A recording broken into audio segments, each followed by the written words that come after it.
You are now listening to the Someone's Favorite Productions podcast network. If you're looking for more horror outside of the mainstream, look no further than Unsung Horrors, a podcast about underseen horror movies. I'm Lance. And I'm Erica. Every other week, we'll cover a horror movie with fewer than 1,000 views on Letterboxd. We'll even give you double feature recommendations to pair with the movies we discuss. From gothic to shot on video, from slashers to comedies, from giallo to J-horror, we'll cover all the subgenres. So join us as we unearth these hidden gems of horror. Follow us on Instagram, Twitter, and Facebook, all at Unsung Horrors, available wherever you listen to podcasts. And part of the Someone's Favorite Productions podcast network.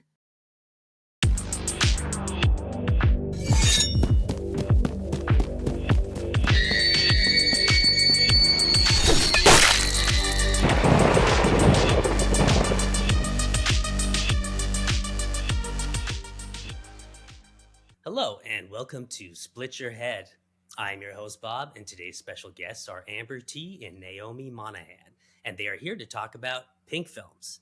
Amber T is a writer and news editor for Fangoria Magazine, who also contributes essays to a number of Blu-ray releases, which is how I came across her work with her fantastic essay on Rapharesia in Volume 3 of the Hisayasu Sado collections put out by Vinegar Syndrome.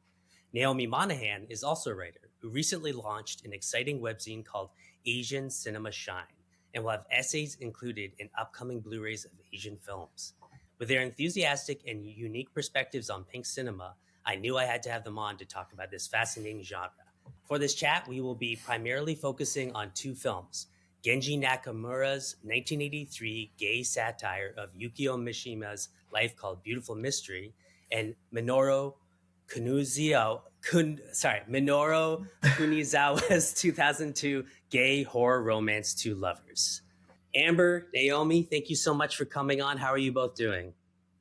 Very good. Thank you so much for having us. I'm very excited to get some gay Pink conversation on the go. Right, yeah. I asked you both just carte blanche, what do you want to pick for Pink films? And you both picked gay Pink films, so why not? You know, it's we need equal representation, and they're wild movies, and pretty much unlike any other Pink films I've watched before. I was talking with Naomi about this, how like for me getting into Pink films, it was more through the horror kind of adjacent Pink films. So these weren't like, I mean, Two Lovers is horror-esque, but they both have a lot more of a comedic vibe to them. So that will bring me to ask you both, how did you get into Pink films? Oh, mine was kind of by accident. It was, I think late 2019, early 2020, I was going through Third Window's catalog of what they put out, because they're like a newish, really exciting label at the time, still are really exciting. And I was just watching a bunch of Takeshi Kitano stuff, and I got to a film called Underwater Love. And I did not know what a pinky was when I watched this. And I was watching it with my sister in the living room. So it was really awkward. And it got even more awkward when my mum and her boyfriend got back and came into the living room and were just like stood there shocked, like freaked out. So I was like, I don't know. Oh, wow. Damn, that is awkward. My introduction to Pink was, I guess like a lot of people, it was Hisayasu Sato, who I watched back in uni, like 100 million years ago, back in university, where I was like getting into Japanese horror and like more gory stuff, and someone recommended Naked Blood. So I watched Naked Blood and I was like, I don't think I'm ready for that. There it is. I was like, I don't think I'm ready for this just yet. Because I was more into like the J horror stuff, like the Ju-on and Ring, that kind of thing. So I kind of put it to the side for many years, and then came back to it a couple of years ago when I started getting into writing for Blu-ray releases. And I worked, I still work a lot with him, Jasper Sharp. We did a lot of commentaries for like the old school, like the Roman porno releases, things like Assault Jack the Ripper, Playful White Fingers, things like that. So yeah, over the last couple of years, I'd say maybe, probably maybe around the same time as you, Naomi, like 2019 to 2020 was when I started to kind of like explore this I guess I wouldn't say niche genre, but more and more people are getting into it now, which is great. But I think for a while I kind of fobbed it off. I was like, oh, there's just porn. But it's not. Yeah. Like, there's so much more there. There's a lot of porn, but there's so much more there. Yeah. I could be wrong, but I think the first one I watched was unfortunately Woman in a Box. Oh God. And that scared me off of them for a long time. And then I honestly think it was through Sato. I think I tried a couple of his films, but it was Muscle. When I watched Muscle, I was like, oh man, there's so much going on here. And like the sex in it really just, informs more of like the atmosphere. They seem to work really well together. They're not disconnected. And I think it makes sense now why Sato is blowing up, because he really does feel like the gateway for people to see these films for more than softcore porn. So if you for both of you, like meeting someone and trying to explain a Pink film, like how would you explain it to them, to someone who maybe doesn't have the right context or understanding of Japanese cinema? I guess I'd say don't be scared. This is kind of like, I guess the best way to describe it is it's scary if you just jump in the deep end, like watching Woman in a Box as your first watch. I'd say it's not all like that. It's okay. But I'd say best described is probably just like softcore erotica. It's not pornography. Well, it's kind of not pornography, but there's a lot to it. There's like, as you said, there's like horror films, there's romance, drama. It's really like a wide width of what it can be. So you can't really pin it down to any one thing or one film. But yeah, I'd just say as the base example, it's Japanese softcore erotica that dabbles in every genre, really. Yeah, I kind of use erotic thriller as well, I guess, which is the closest like Western term we would use. I kind of sum it up to people who aren't familiar with like the old Roman porno like must-haves. Like it could be about anything, but it will be related to sex, and every 10 minutes or so you're going to get a sex scene, which sometimes is related to the plot, sometimes it isn't. But also that there's just so much freedom within the genre, because, as long as you put a sex scene in there, you can pretty much tackle anything, any genre. The thing I like to get people to convince people to watch Pink films is the titles. In my group chats, I'm like dumping, like, here's a fresh batch of completely unhinged Pink titles, and it's like My Sweaty Fingers, or like the Molester Train series. That's a great one. And people are like, I cannot believe these things are real. And then you watch them and you're like, this is actually a really amazing piece of cinema. And the title, like Big Boobs Teacher doesn't really give it as much as it's ready for. Right. Yeah, the titles are kind of part of what makes them so fascinating. I totally agree. I feel like that's a good segue to talk about Genji Nakamura's Beautiful Mystery, which, from what I understand, the full title was The Legend of the Big Cock, Beautiful Mystery. Yeah. Which giant cock. I mean, but we never see it. We never see it. It's a mystery. It's the beautiful mystery. It's there in the background in the subtext, but that's the beautiful mystery. We never see it.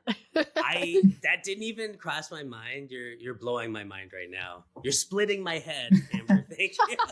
I didn't even think about it like that. Wow. So, Amber, this was your pick. What made you pick this film? I was gonna pick Muscle, because Muscle is it's my favorite Sato, I think, but it's also my favorite gay Pink film. But I think Muscle owes a lot to Beautiful Mystery. So I wanted to kind of talk about it because it is fascinating from a kind of gay Pink standpoint. It's not the first gay Pink film, but it kind of often incorrectly gets called the first gay Pink film. But it's one of the earlier ones. And I am a big Yukio Mishima fan, like I love his work. I know he's a very difficult figure to talk about, but I think in terms of, writing, he was a legend. But the more I learned about Mishima, I was like, he was a really fascinating, complicated, very, like I say, very complex, very difficult to kind of recommend his work to people. But when I heard about Beautiful Mystery and I was like, oh, it's this gay satire of Mishima, I was like, I have to. And then I watched it and I was like, this is, you read the Letterboxd reviews and people are like, R.I.P. Mishima, you would have loved this film. And he would have. Yeah. But I think that was the intention of the film, right? Like it wasn't by accident in a way. Like they were intending to satirize Mishima, right? So I think it's interesting that, like we said, this wasn't the first gay pink film, but it was part of this kind of first early 80s Barozoku genre of gay pink films. And I think it's interesting that one of the first gay pink films, the first thing they did out of the gate were like, right, we have to do something about Mishima. Because he is such a like endlessly fascinating figure when it comes to both Japanese culture and homosexuality and how, and fascism too, which are all things in this film that Beautiful Mystery deals with in a more comedic way than Muscle does. Oh yeah. Muscle does deal with those themes, but in a very much darker way. So I just wanted to give Beautiful Mystery some love, really. Yeah. Well, I appreciate it because I think just on paper it's such a fascinating concept, and I think with Mishima being such a right-wing figure, it seems like at complete odds with this being so rampant with homosexuality, but I think that might also be kind of what makes it feel so like salacious, and so taboo in a way, because Naomi and I were talking about this just before we started recording, how like most horror and like sadistic pinkus we've watched have these like twisted forms of sexuality that come from like S&M and sadism and everything. But here the sexuality, outside of the first sex scene, it seems mostly consensual and seems like people just enjoying each other. It's like they don't really need that tension that comes from it being like a sadistic relationship or anything, because it's society that's kind of making it taboo and twisted. Do you know what I mean? Yeah, definitely. I think there's also the fact that it's set, within this right-wing fascist kind of conclave. I think there's a lot to be said about homoeroticism and fascism, and how the two often go hand in hand, even though I think a lot of fascists wouldn't like to admit that. But you look at all these like right-wing freaks on Twitter or whatever, and they're all talking about like the masculine, the sculpted masculine body. Yeah. I'm like, bro, you are gay. This is as gay as it gets. Like, just let it out, be free. And I think that's, when we talk about Mishima, obviously Mishima was never out in his lifetime, and it is quite a controversial topic in Japan whether or not Mishima was gay or at least bisexual. But you just have to read any of his books to know that he had experiences with men and was very much involved with gay creatives at the time. He worked a lot with an artist called Go Mishima, who was a gay artist for Barozoku magazine, which was like the gay boys rag at the time. He did a lot of homoerotic photo shoots with famous gay photographers. He hung out with drag queens a lot. He was very involved in the scene. But that goes in hand with his kind of this masculine machismo desperation to get Japan back to this feudal samurai era. And that's what I love about Beautiful Mystery, is it takes that and it kind of shows what would have happened if Mishima had just been allowed to be out in his time. The end where our two pair get to just be free as drag queens in Tokyo, which is very on the nose, I will say. It's not the most it's not the most politically correct ending, is it? But it's still interesting. I was honestly a little confused by that. I didn't really know what it was trying to say by having them become drag queens at the end. And I think also too because they were together in the same room, but they weren't like hooking up with each other, And I thought there was a love blooming. I don't know.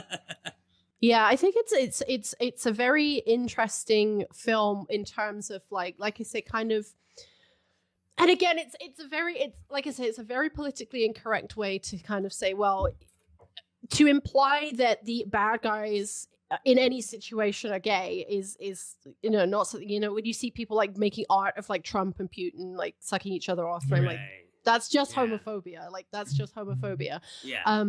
But in this case, in Beautiful Mystery's case, it does work because you can see that thread that connects fascism and fascist ideologies and fascist aesthetics through to homoeroticism.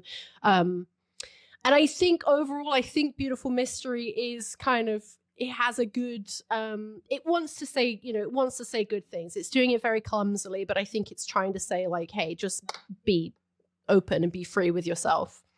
Yeah. I mean, if you look at it in like such a surface kind of way, the ending with having the two lovers miss the coup d'etat, they're not taking part in their right-wing violence by doing that, right? So it does seem like there is a positive message of, maybe embrace your sexuality, and that might actually save you from having like a violent trajectory. I mean, who knows what would happen if Mishima had been out? If he had been like allowed to be at the bathhouse, like maybe he wouldn't have spilled his guts all over the government building. But that ending just makes me laugh. The fact that they missed the seppuku because they're too tired from the gay orgy. It's just like, that is just so funny to me. I love that. Yeah, that definitely took me by surprise. I think I was also surprised that I can't remember the two characters' names, but the one was urging his the underling was urging his master to like kill himself, and it just seemed totally out of nowhere. Like, why now are you doing this? Yeah, it makes me think he like forgot to set the alarm clock on purpose. Like he's like, oh, hey. I really like being gay. I need to get out of here. I want to live as a gay person, not die. Right. But then neither of them could admit to doing it. Because didn't he say like, it's your fault? Yeah. No, it's your fault. Do you know what I mean? But like both subconsciously, I think, wanted to like, free themselves from this. So that is, I think, now that we mention it, it's like kind of a positive ending then. Yeah, definitely. It is. And I think, like I said, it is, when you do look at as well, when you look at gay pink films from this era, they do tend to hark on the side of, bury your gays, the tragedy. There's not a huge amount of gay pinks that come to my mind that have like happy endings, or maybe that's just because I prefer the like more depressing ones. Same. But Naomi definitely knows more of them because Naomi's like the pink expert. But I would say I prefer like the sadder endings. So that's why Beautiful Mystery to me is kind of an outlier in that sense. Right. Yeah. Well, for both of you, having seen way more gay pink films than me, would you say then that also having it more comedic is sort of like an outlier? In some ways, I guess so. There are films that are just straight up comedies from the 90s more so than the 80s, and there are some in the 2010s like that, like what's it called? The Ultimate Masturbation is just a straight up comedy about a bunch of straight guys who go to a camp to learn masturbation techniques to achieve the ultimate orgasm through hypnosis or whatever other means necessary. It's ridiculous. Yeah. So there are definitely some comedies, but like Amber said, I definitely prefer the more depressing ones just because I naturally gravitate towards melancholic Japanese films, especially ones from the 2000s. Yeah, I think especially if you're a Sato fan, if you're a Takahisa Zizi fan, or anyone from like the Naomi, like you said, like the 90s or 2000s, I think are very different from if you compare them to the pink films of the 60s or the Roman porno films. They're a bit more like traditional skin flicks. But then once you get into the 90s, all of Japanese cinema gets way more depressed in the 90s because of everything going on with like the lost decade and the economy going to shit. But the pink films do tend to, from that era, tend to get a lot darker, and they tend to use sex as you see a lot of these films that have themes of like voyeurism and, you know, especially the Sato films, like technology and people being recorded without their knowledge and without their consent.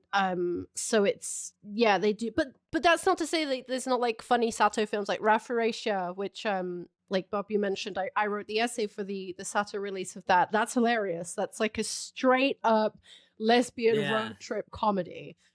And it's very unusual for Sato, but he can do it. Like, he's great. That's why we love him so much, because he can span these different genres. But when I watched Rafureisha, I was like, this is not like Turtle Vision or Muscle or anything. This is very different. No. I mean, one of the first gay pink films I saw that wasn't a Sato film was Sabaku. I think that's what it's called. A YouTube film. Oh my god. Yeah. Yes. I really like jumping in the deep end with these pink films. Yeah, what the hell? Oh my god. Look, like I go into them from I'm not an edgelord, but it's just this whole idea of like going into these films from like more of an extreme horror place, you know? And I love revenge films, and the whole fact that it's like a gender reverse sort of take on the was it Junko Furuta case? That's her name, right? Yeah. The girl that was encased in concrete. Mm-hmm. How would I not watch that? You know what I mean? Like, that sounds fascinating to me. But it's interesting to me how that is a gay pink film, and, you know, much like Sato films, I'm like, who is this supposed to be titillating? Like, who is this for, you know? Mm-hmm. Yeah, that's Sabaku is a tough question I find watch. myself asking myself, like, who are these films even for? I guess the people like us. I don't know if that was the original intention. Mm-hmm. Right. Yeah, right. Sabaku. I remember watching Sabaku and thinking, like, this is probably one of the darkest pink films. And I know there were rumors that it was directed by Sato. I don't think it was in the end. In fact, they found who the director actually was, but again, it was one of those films. I was watching it, I was like, this is not like a sex film. Like, this, who's getting? Maybe there are people who are getting after it, but something like Beautiful Mystery, I can see as more of a like sex film. The sex in it is more, you know, on paper, it's more typically erotic. Everyone seems to be having more fun. The orgy at the end, everyone's loving life. And again, I think that's you know, that's that real difference that you see between the 90s films of the Sato films or the ZZ films, where people, you know, even if the sex is consensual, which a lot of the time it isn't, it still doesn't look like a lot of fun for anyone involved. No. For gay pink films that were coming out earlier on in the 80s, you wouldn't necessarily see a lot of darker gay pink films coming out, much like you would see, you know, Women in a Box, which was, I think, mid-80s.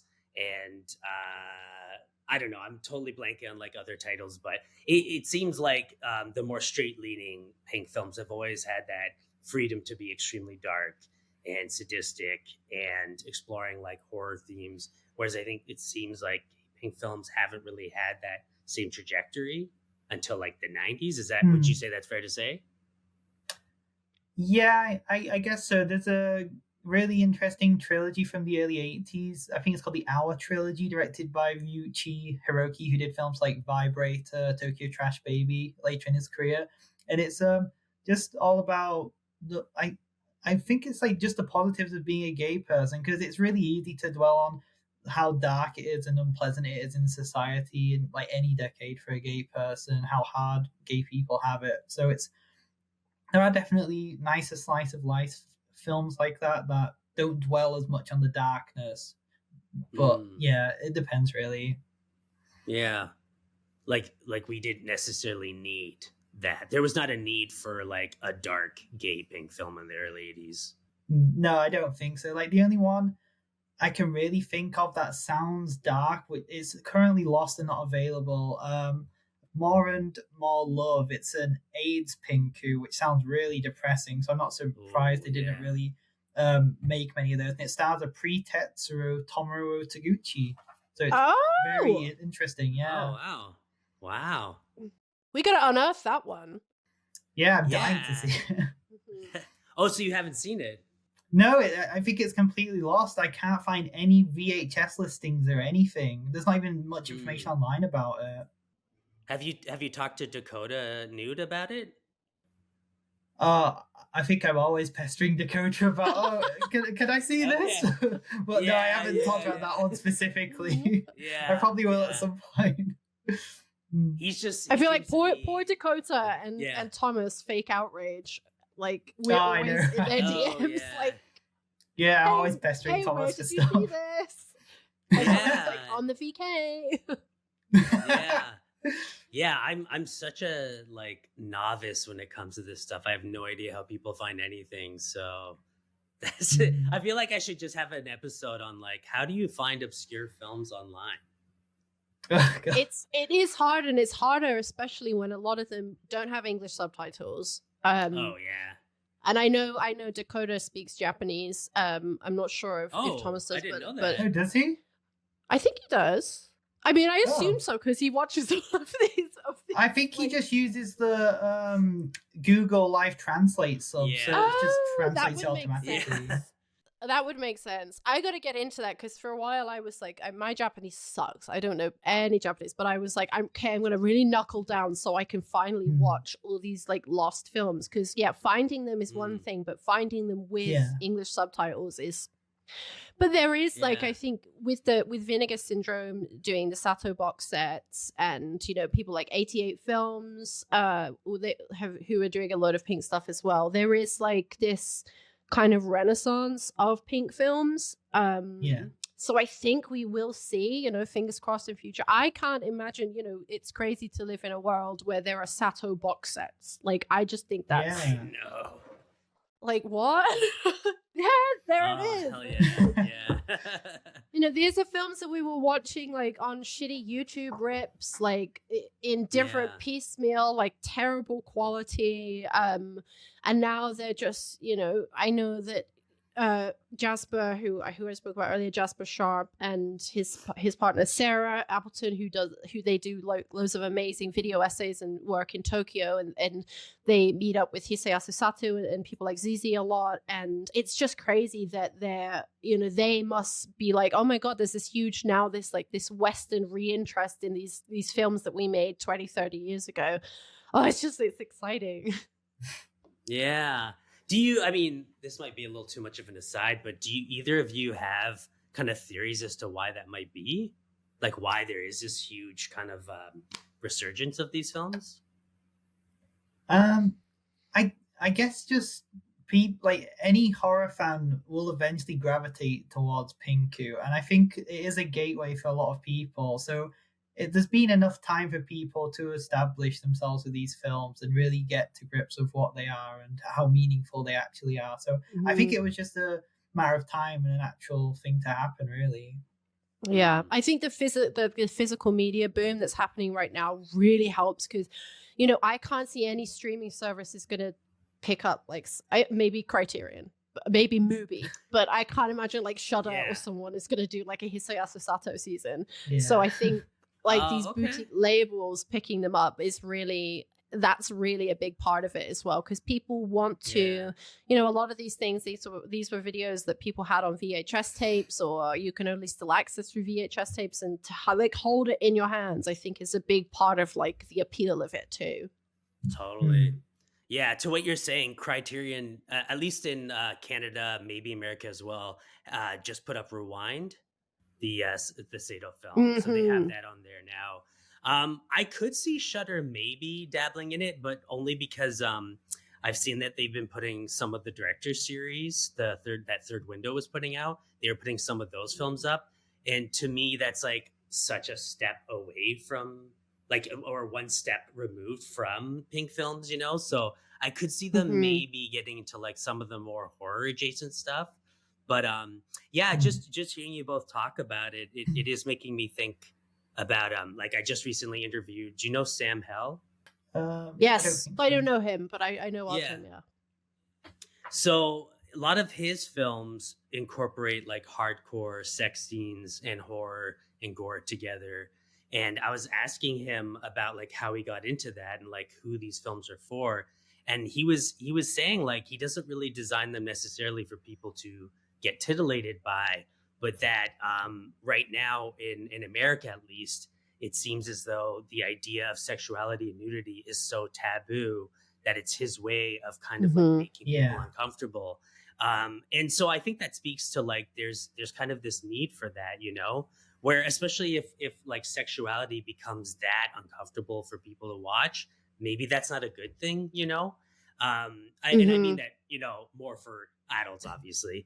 So I think that maybe there's a connection there to why people are like, this is kind of the right time for people to get into something like this, is that it's almost like the pendulum is swung way too far the other way, you know? Definitely. Yeah. I know, you know, having dabbling in the horror sphere a lot, I know a lot of people get tired of this kind of like, this whole sanitized thing where everything is like, has to be over explained and you can't have sex in your movie else people will get upset. And I think a lot of people are getting sick of that. Like you said, the pendulum is like going back. And I think this is, you know, we've had such a shitty, horrible few years. Everyone's upset, everything's shit. And I think like this is just a good time for these films that kind of remind you of what it's like to be like a human and like get back to like the grime and the grittiness of it and kind of remember, you know, human beings are capable of like being just animals at the end of the day as well. You know, and you see something like, you know, the new Faces of Death movie. There's a new Faces of Death movie in 2026. Like the people crave gore. The people crave violence. Right. Yeah. But I think with Faces of Death, like it's kind of speaking to the unknown in a way. Like at least from what I see in the trailers, like she has this VHS tape. She doesn't know what's on it, you know, and it's going to be something that has this like completely transformative experience for her. And I think we've kind of gotten to that point now of you know, like gore and sex and everything becoming such an unknown thing. Like our curiosity is getting too strong for us now, you know? Yeah. I think people are ready to be shocked again. People are ready to see something that pushes their boundaries. And you know, the fact that these Sato box sets and something like I was watching Gyra's Guts trilogy not long ago. Which are so graphic. Like they're great, but they're so graphic. And the fact that you know, that box set really did really well sales wise. You know, people really are wanting to have their boundaries pushed again. And I think, you know, that where else to do that but gay pink films? Like it's the best place. Yeah. I still so surreal seeing this stuff in HMV. Oh yeah, that's true. Yeah. So yeah, we should move on to the next film then, Naomi's choice. Minoru Kunizawa, am I pronouncing that right? Do you know? I've got no clue, hopefully. Okay. Well, Minoru's film Two Lovers from 2002, which is a really interesting jump now that we're going almost 20 years after Beautiful Mystery. And the tone is completely different, although it is obviously like a darker film in a lot of ways. I guess the tone isn't really that different if you think about it then. They're both kind of comedies, right? Yeah, both comedies. I guess this one's a little more scary. At least it scared me anyway. Right, yeah. Well, that's interesting. I wanted to talk to you about that because you Naomi, you said the first time you watched it, you didn't have subtitles at all. And then you watched it again recently with subtitles. Is that right? So I didn't really see much more added context with the subtitles. I think if you watch it on sub, you still get quite an obvious gist of where the story's going and what the character relations are. The subtitles obviously help though. Yeah. Oh yeah, for sure. Especially towards the end when it gets very like who is who, you know? Yeah, it's quite confusing. I really like that about it though. Yeah, so why did you pick this one specifically for us to talk about? Just because I think it's, in my opinion, one of the best gay pink film, or pinku in general. Is really not like any other one I've seen. Just not only as a horror pinku, but just a gay pinku in general. Like, it's just I don't want to get all sentimental, but it's close to my heart. It's cool. It's a very meaningful film for me. I watched it. I think it was 3 years ago, and I think I previously told you this film scared the shit out of me. I don't know if I had too much coffee when watching it or what, but it made me jump twice when rewatching it because I just forgot the scares. It's the kind of horror like Marius Rutta's Scary True Stories Night 2 or The Signal Man, stuff like that, where it's like a character just present in the background unbeknownst to the protagonist or creeping slowly towards them. That's the kind of horror, specifically in J-horror, that really gets under my skin. So I really connect to it in that way as a horror fan. It does seem like a Pink film that came out after the J-horror boom. I don't know if that's accurate. I actually I'm not super familiar with like 90s J-horror. I've only seen really Pulse. You gotta get into it. There's so much amazing stuff to see. You gotta get into coming it. out of the back end, like when the American remake started coming about, so around 2002ish. I think Ju-on released the same year, so it definitely owes a lot to the J horror boom that was happening. And yeah, it's just crazy surreal horror, and I think this is a really good one that most people will be able to get into. There are some assault scenes that might put a fair few people off, but compared to other Pinku, it is quite minimal. I was gonna say I really enjoyed this one because it does have that. So I love, my favorite genre in the whole world is J-horror, but not just J-horror. It's this very specific, like, low budget, direct to video, completely grainy, like absolute shit quality, 480p on YouTube. That to me is like comfort movies. Like, okay, you give me an anthology that has like the worst subtitles and was shot on like the cheapest digicam, I'm like 5 stars. Criterion, I love that. Anything that's like, you know, I cut my teeth on things like Tokyo Videos of Horror. I love like Yami Doga series, like these, and that's what I really like Two Lovers, because it really gave me that. There's something so really cozy and comfy about the way that this kind of film is shot, that, you know, it looks awful, and I love that. It looks really flat, but there's also like a real charm to it with the colors coming through. There's a really specific episode of Tales of Terror from Tokyo called The Promise, where this man he's apartment sitting for his uncle, and the apartment looks kind of like the one in Two Lovers, and all that happens is throughout the short, it's only like 15 minutes, but this disembodied voice like calls out to him from time to time, and all he has to do is reply to it. He just has to say, "Yeah, I'm here." It's terrifying. I don't know why, it really gets to me, but that's what it gave me, the same kind of feeling as Two Lovers did, where I was like, there's something else in this apartment, and it's maybe kind of like the left behind energy of a lover that you were not really involved with, but now you have to deal with it. And there's something just really creepy about that. I love how it kind of feels like being haunted by somebody's ex, and, you know, being in a relationship where the ex is like constantly in your ear, like making you feel like you're not good enough for the new partner. And I just really, I think I had not seen this before. Naomi, you hooked us up with this one, and I was immediately like, yeah, this is a comfort watch for me now. Yeah, I'm so glad you connected with it. It's just such a great film in general, and you wouldn't think so from the poster. It looks like such a typical cozy romance gay Pinku film, and that's what it starts out as, just two guys having a really nice relationship. Then it just dives into the horror. It's so effective. It's really great. And a drag queen exorcist, like, I love that. Just dancing around, singing inside the pentagram. What more could you want? Love her. I think for me, I actually enjoyed the romantic and dramatic aspects of the film the most. I mean, I don't know if it's fair to spoil this one, but the ending really resonated with me. I think the sadness of their story was what I really latched onto for some reason. I don't know why, but I think because like the horror and the comedy were kind of combined for me. Like I felt like it didn't personally scare me that much, but I don't necessarily find a lot of supernatural based stuff all that scary. I do enjoy it though. And I mean, everything you guys are talking about with J-horror, I'm just like, okay, I have to check all this stuff out. I don't, you know what the problem was like a lot of that stuff got remade, right, in North America in the early to mid 2000s, and I wasn't so hot on it, to tell you the truth. So I think it just kind of No, don't worry about the remakes. Mm-hmm. Right? Yeah, don't.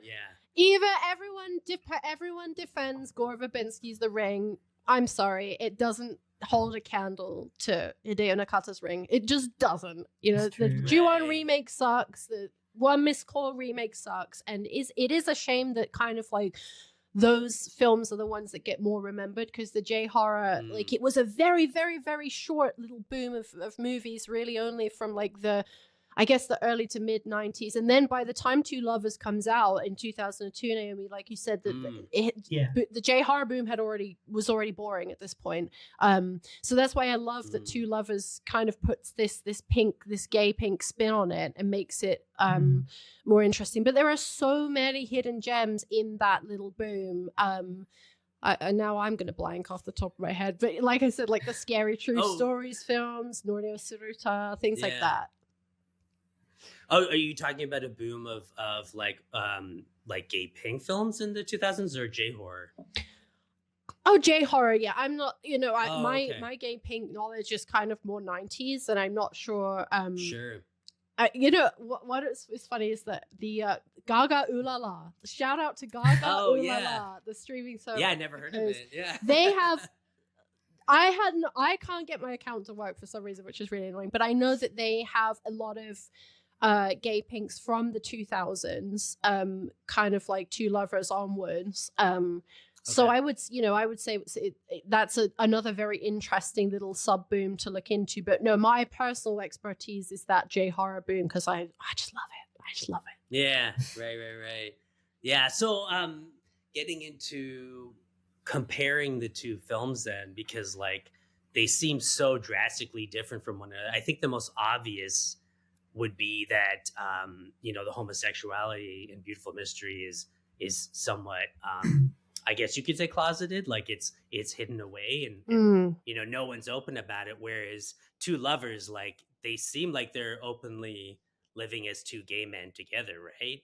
I mean, unless I misunderstood something about that, which I mean shows like society had changed quite a bit, So I don't know if you two want to speak to that, if that's like affected the filmmaking in any way, or maybe it's just too obvious of an observation to make. No, I think, as you said, society's obviously developed and changed, but it's still miserable at that time being gay in Japan. It's still very much not socially acceptable, and not a lot of pink films from the time still play into that. Like Rhythm Blues from '99 is all about a salaryman and his gay lover, and he's not out at work, and his lover's pissed about that, so he has to choose: do I want this great love life, or do I want to be a member of society?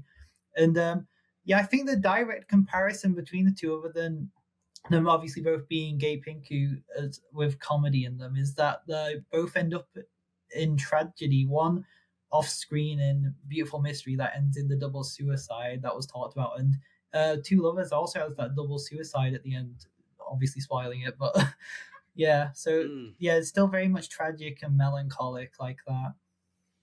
Wait, the ending of Beautiful Mystery had the double suicide? Yeah, because they it takes place off screen, doesn't it? Because they were talking about the coup d'etat they were going to do, but the two of them never woke up, so the other two went and did it without them.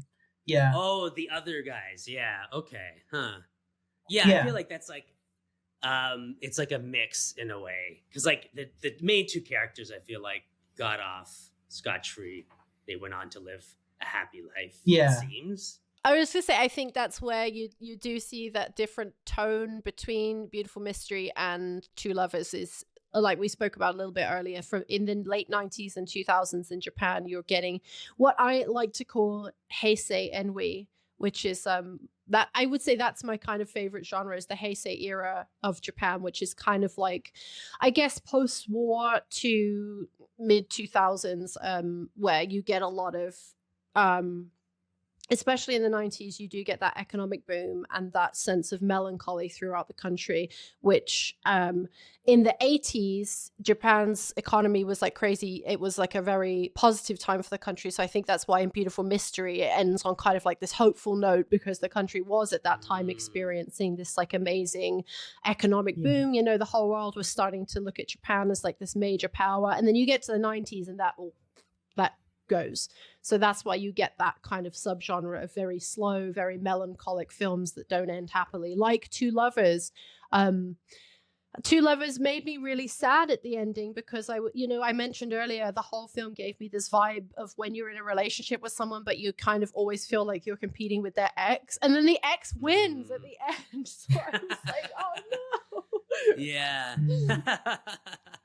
I mean, maybe this is a crude thing to ask, but do you feel like that scene with the guy and his ex was necrophilia? Do you know what I'm talking about? Was what? Sorry? There's a scene with the guy going down on his ex, and it felt almost a touch like necrophilia to me.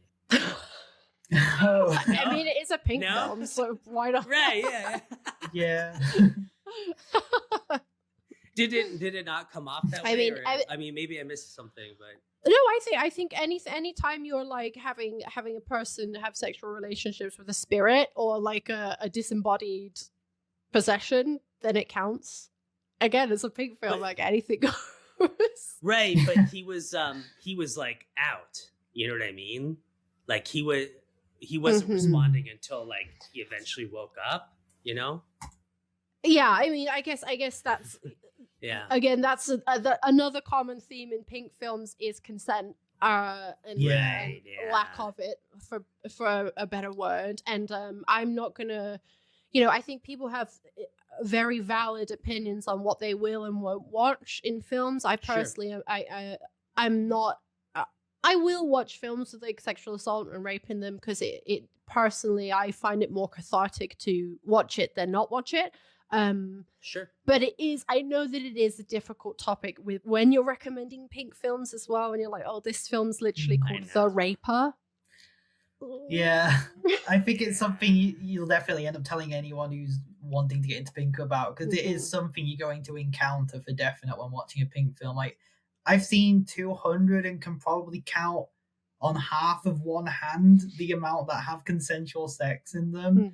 So it is something you'll encounter, and I don't want to say it's something you'll get used to, because you never get used to it, but you just come to expect that it's going to be in there, and it's just something you'll end up watching.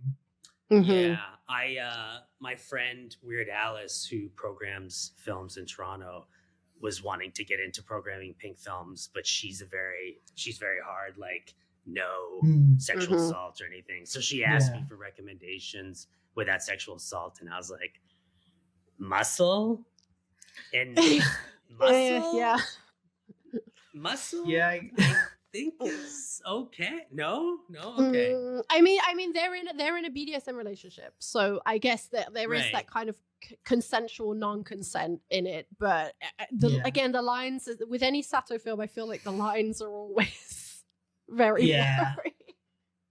Right. Like it might trigger. I always end up recommending Save the Last Dance for me, the early Sato film. You wouldn't think it's completely consensual, but it is, because it came right after Wife Collector, which is the complete polar opposite. Actually, a horrible, traumatizing film. Wow.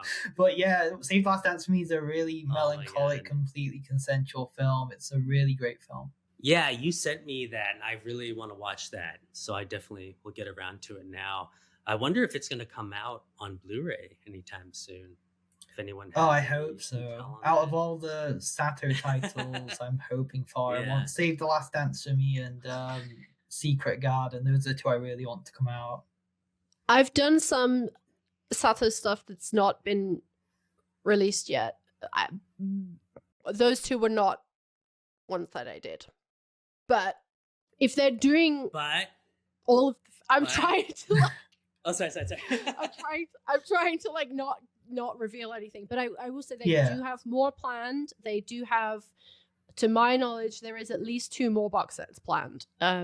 So oh wow, I would expect, I would expect ones to crop up. I've been tangentially involved with the Sato box sets because I've contributed to a couple of them now, and they are really they really are very happy with the response to them, and they do have a lot more planned for them. So yeah. So from what I've heard through the grapevine, but hasn't been confirmed, I think that there's going to be an either Takahisi ZZ box set or a Banmei Takahashi, is that his name? Or maybe Kiyoshi Kurosawa pink film box set. Those are my guesses based on the clues I've heard. All I'll say is that Jasper and Sarah are in Japan with Takahisa ZZ right now as we're recording. Cool. And if anyone, if anyone's going to be doing extras on these things and producing them, Jasper will be part of it. But a Kiyoshi Kurosawa pink box set, that would be crazy, because Kiyoshi Kurosawa is probably my favorite director of all time, a Japanese director, and his pink films, I've only seen his first Kanagawa Pervert Wars, and it's so funny. It's just like, Kiyoshi Kurosawa really has this reputation for being really slow and serious, but he is funny. He is a funny guy. Kanagawa Pervert Wars is a very, it's not going to break anyone's mind when it comes to pink films, but I would be very interested if there is a Kurosawa pink set coming. Well, I say that because I was speaking to someone who works with a lot of these sets. I feel like it's better not to name them, but you guys know who they are. And he said, he was like, there's a box set coming. And I was like, who is it? And he's like, I can't say who. And he just said it's somebody who went on to become more well-known. That's all he said, which could be so many people. That could be it. I guess, literally. No, but someone that I think what he was saying was someone that went on to become more well-known for making films, not just pink films, which led me to go, okay, Kiyoshi Kurosawa definitely had that trajectory. Takahashi ZZ, I think, also had that direct trajectory. Banmei Takahashi, I feel like I'm messing his name up, but do you know? Yeah, I think that's the name. No. Yeah. Well, he had a similar trajectory, so... all the big names that we associate with Japanese cinema, they all pretty much all started in pink film, because it was a really easy way for them to they had a lot of freedom, as long as those sex scenes were in there, they could get there. And a lot of them were working with the director's company, who was people like Banmei Takahashi, Shiji Somai, Kiyoshi Kurosawa, Mermaid Legend. Toshiro Ikeda, something like that. Thank you. Yeah, Ikeda. They all started with this director's company who were not explicitly pink films, but they were all very much working in the same independent space. Again, back when Japan had money to fund these things. So a lot of, it's funny, you do see a lot of these very established Criterion name directors who do have this background directing Big Boobs, Wet Teacher, which is very funny to me. Yeah, I mean, you got to get your start somewhere, right? Exactly. Yeah. And then I just got the Angel Guts box set that just came out. So it's great to finally see Takashi Ishii's stuff come out.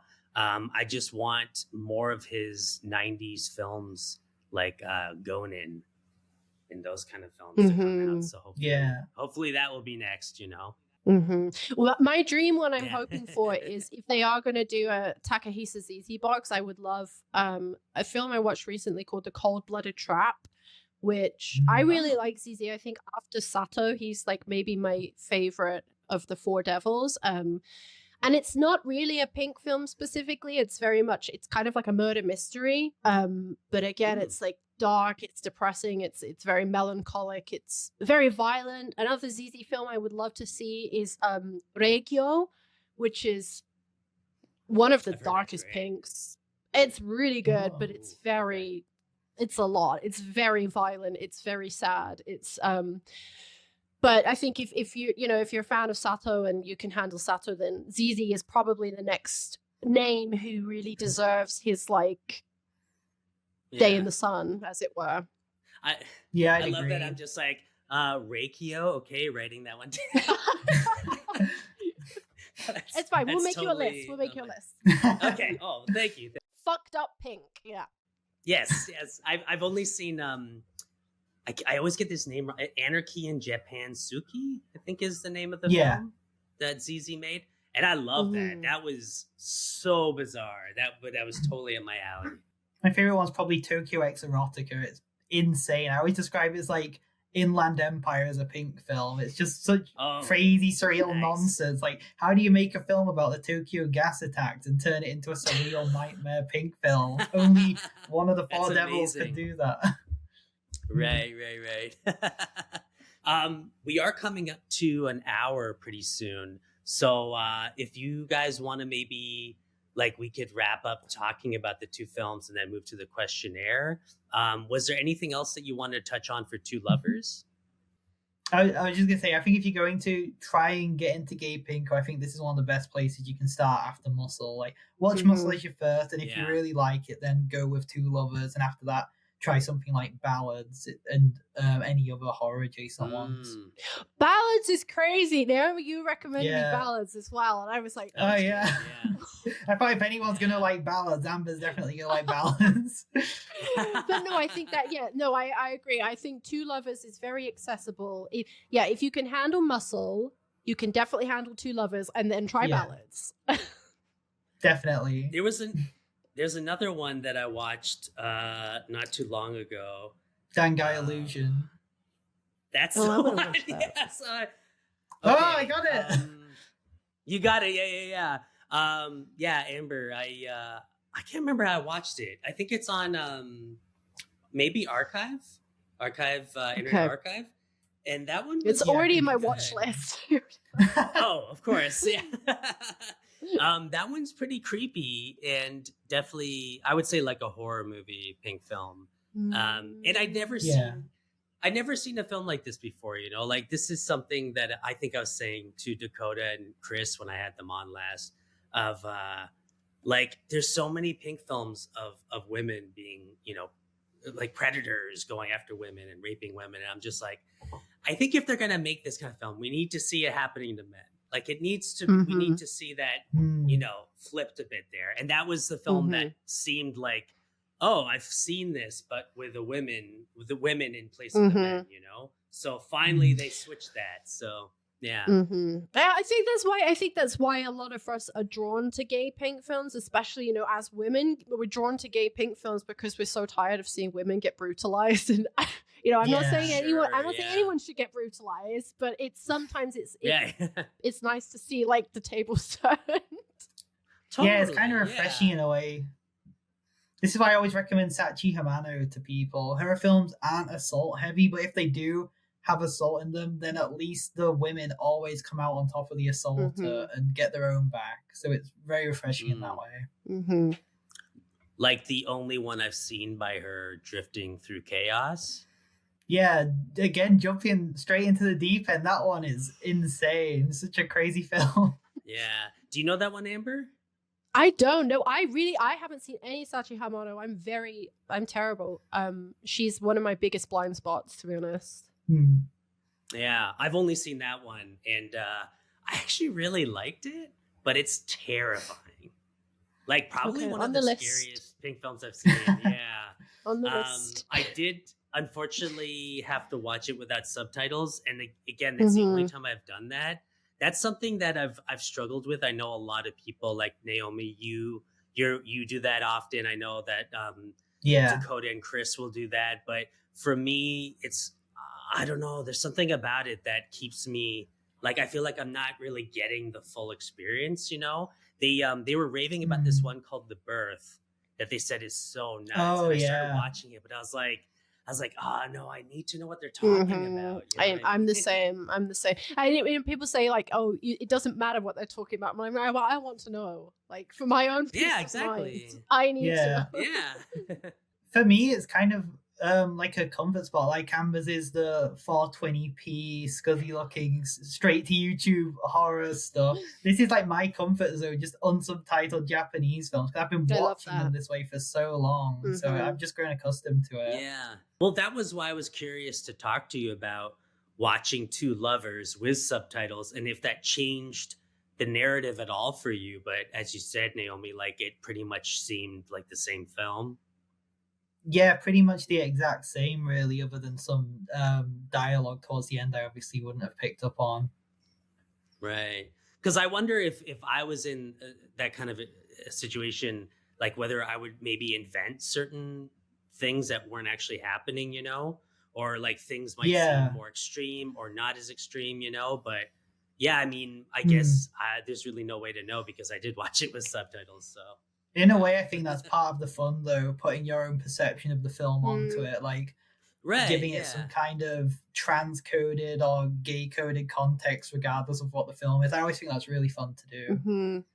True, yeah. I could see that happening, yeah. I mean, with Drifting Through Chaos, I don't know if there was much of like a complicated plot other than these two girls getting picked up and brutalized and then I guess taking revenge at the end, you know? Yeah, I guess if you've seen Texas Chainsaw, then you'll get the gist of what Drifting Into Chaos is like.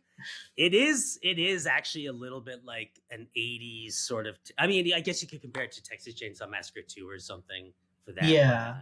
Yeah. Once they wheel out the old man, it's like, okay, yeah, this is... Yeah. But yeah, no, I'm really glad we talked about these two films, and I'm really excited for what both of you have coming up with all these Blu-ray releases. And it's exciting to talk about them in a way where we can't reveal the titles, you know? Yeah. But I think it should get people kind of curious, like, ooh, what's in store, you know? So yeah, before we move to the questionnaire, is there anything either of you want to plug? I guess just stay tuned for the next issue of the zine that's coming up. No clue when it's going to drop, but exciting things will be in it. And if you want to write for the zine, then just DM me on Blue Sky or Instagram, linked in my Letterboxd bio. Yeah, really and I'll have the link. Love that. I'll have the links as well. I can't say, obviously I don't want to reveal what releases I have coming up, but I will say if you like gay pink and a director we've talked about a lot on this episode, then keep your eyes peeled for something that's coming soon. Yeah, I have some, I'm usually writing in the new issues of Fangoria. If you're in the UK now, we have Fangoria on sale in the UK at select TJ Jones stores, which is always very exciting because people are always asking me where to find it, and now you can. But yeah, just I am a loudmouth, and whatever I have going on, I will be shouting about on socials. So yeah, just check it out there. Cool. Yeah, I'll have all the links and everything for that, but that's exciting. Okay, so first question. What is one item you can't live without? Oh God. I'm completely brainwashed, so I'm gonna have to say my phone. Like I cannot be out there without my own thoughts. Like I don't want to. That's not my business. What's going on up here is not. I don't want to be part of that. Yeah, my phone, so I can doom scroll and listen to Silent Hill OSTs because that's apparently the only thing I'm listening to anymore. So I'm sorry, that's a very basic answer, but it's true. No. You're not the first person to answer with that. Honestly, a lot of people say that. So yeah, I guess branching off of what Amber said, I'd probably say something like my PS2 or PS5, just something to play games on like Silent Hill and stuff like that. Okay, yeah, cool. I haven't had a lot of people say video games, but definitely phones. And the last person I interviewed, Sam Hill, said his family. Oh, yeah, that's it. I didn't know. Yeah. Oh my god, my cats. Yeah. I guess because he interpreted it more open, you know? Yeah. Okay. What was the last great movie you saw in theaters? The 28 Years Later, The Bone Temple is already my film of the year. Like I can safely say that. I saw that I actually saw it for the first time last year because I got to see it at a press screening. But this year I saw it like 3 times in the cinema, and I love it. I love that whole world. I love 28 Years Later. I'm a 28 Years Later defender, and the Bone Temple I just think is incredible. It's just everything I wanted. You know, it's got Jimmy Crystal, it's got Ray Fiennes, it's got big giant zombies, and it was the last horror film that made me like really excited, and also made me feel like actual hope for the future as well, which is kind of in short supply these days. So the Bone Temple. Cool. Nice. I don't get to the cinema often because I recently moved to the middle of nowhere in Cornwall, but I think the last film I saw that I really liked at the cinema was probably Sinners. Really amazing film. Hoping it wins Best Picture this year. Yeah, I hope it sweeps. Okay. What was the last great concert you went to? Oh, easy. Best day of my entire life was going to the Sparks concert last year. Absolutely incredible. They're like my all-time favorite artist alongside David Bowie, which unfortunately I'll never get to see. But yeah, seeing Sparks was just crazy. I was riding that high for like a month straight. Oh, that's awesome. I thought Bjork was your favorite. Yeah, I was gonna I say. like Bjork. Yeah, I guess she should be my favorite because it's my online persona. I do love Bjork, but no, Sparks and Bowie are top for me. Awesome. I saw 9 Inch Nails for the second time last summer, which I don't go to concerts very often because like I said, I don't listen to music. I only listen to Silent Hill music. But I have seen that. I saw 9 Inch Nails, and I love 9 Inch Nails. I love Trent Reznor. You know, he's done it all. He's seen it all, and he still gets up on that stage and puts on like a show, like the lights, the sound. It was incredible. I would love to see them anytime they come to the UK. Like I will go and see 9 Inch Nails. Yeah. They just came through here, I think, a few weeks ago, and a lot of my friends went. Just seeing so them, good. I was like, I need to see them live. Yeah. They're so tight. Like they sound exactly like they sound when you listen to them. Like there's not a note wrong. It's just incredible stuff. Yeah. Embarrassingly, I haven't heard any 9 Inch Nails. I've only heard the Trent Reznor stuff he did with Bowie on the Outside album. I'm Afraid of Americans. Oh, okay. Yeah, so good. Yeah. Well, I'm personally, The Fragile is my favorite of theirs. Mm-hmm. I would recommend that. I don't know about you, Amber. I think, I think knowing what your taste is, Naomi, and you're into like dark and creepy Silent Hill things, I would say The Downward Spiral as well. And The Fragile is a great one. But anywhere, really. I mean, if you want something more upbeat, you could go for like Year Zero, which is more electronica. But yeah, I would say the Fragile or The Downward Spiral is like... Yeah, I'll totally give them a listen. All right. What was the last great book you read? Oh, I don't read that much. I'm currently reading Behind the Pink Curtain, though. I'm really enjoying it. Jasper Sharp's book. Amazing. Very, very informative. Great book, yeah. Oh, so great good. book. Yeah.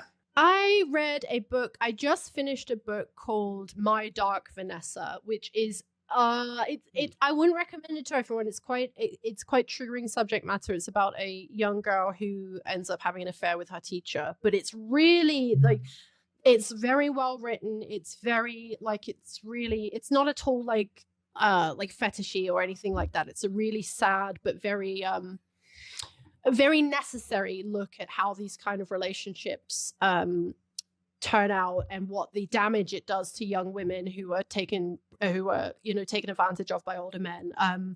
And I need something happy now to like after that. But it's a great book. I recommend it for anyone who likes like darker subject matter. Cool. That was what was it? My Dark Vanessa? My Dark Vanessa, yes. I can't remember the author's name, but it's you just Google My Dark Vanessa. Mm-hmm. Yeah, I'll find it and put a picture up of both books. Okay, so for his final meal, John Wayne Gacy picked KFC chicken, shrimp, and strawberries. For your final meal before being executed, what would you pick? Wow. That's mean. God. Is it? Oh. I love food more than anything. Like anything in the world, I love food. Oh, okay. honestly kind of would maybe say KFC. Like I'm trashy like that. I love I love junk food.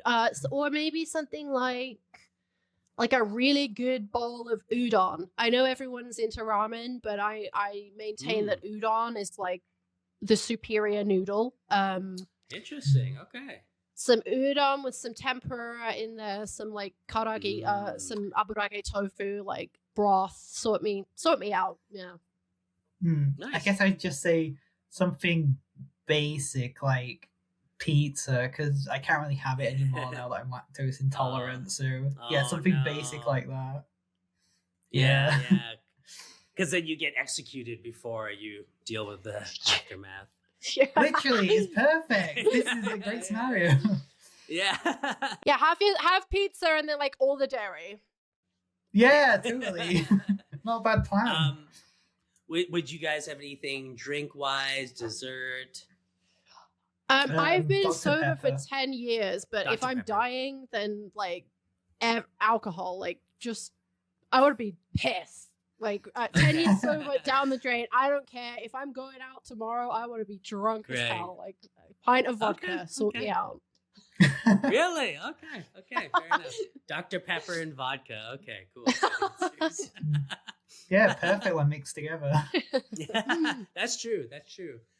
Do they have zero pops in England? Because you're both in England. Right? Yeah, I think they do. I usually just have the classic Dr. Pepper though. Okay, because I'm obsessed with Dr. Pepper Zero and would highly recommend it if you can get your hands on it. No, I don't like Coke Zero. I was gonna say Coke Zero, but I don't like Coke Zero. No, if I'm gonna have like a soda, I'm gonna go all out, like fat, sugar, everything. Like rot my teeth out of my head. Yeah. All right. Okay, so final question. Can art go too far? Ooh.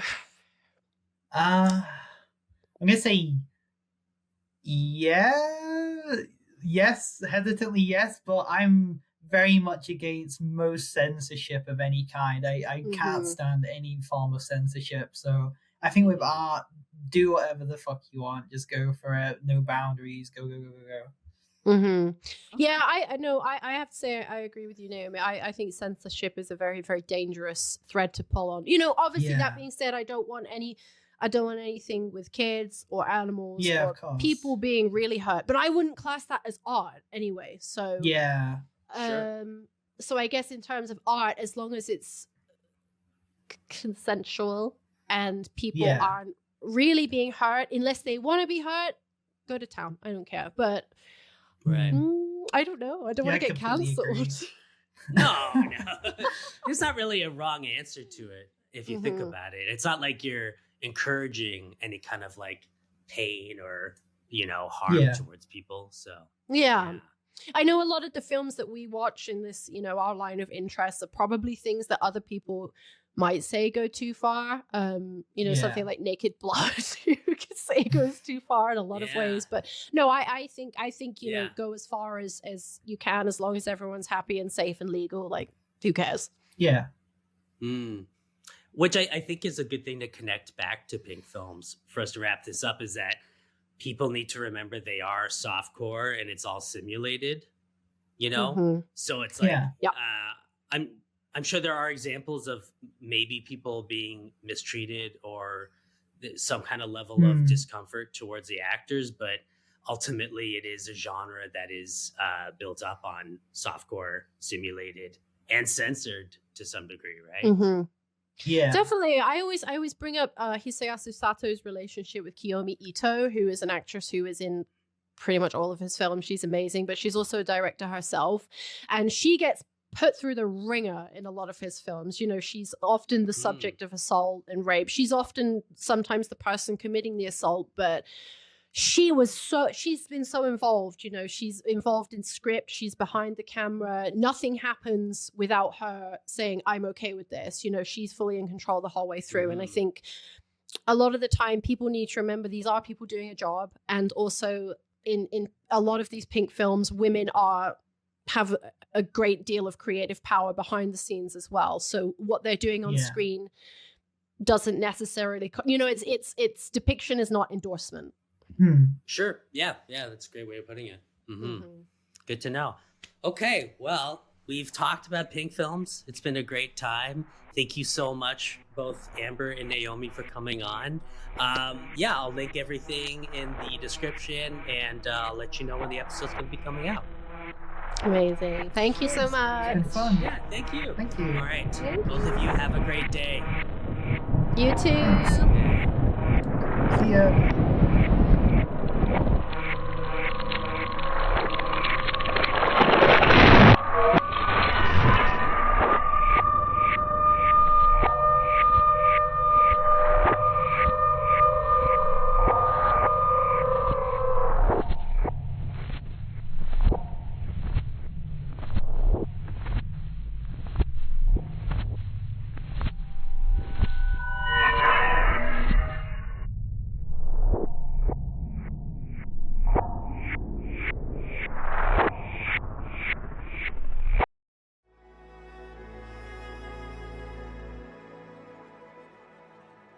Thank you for listening.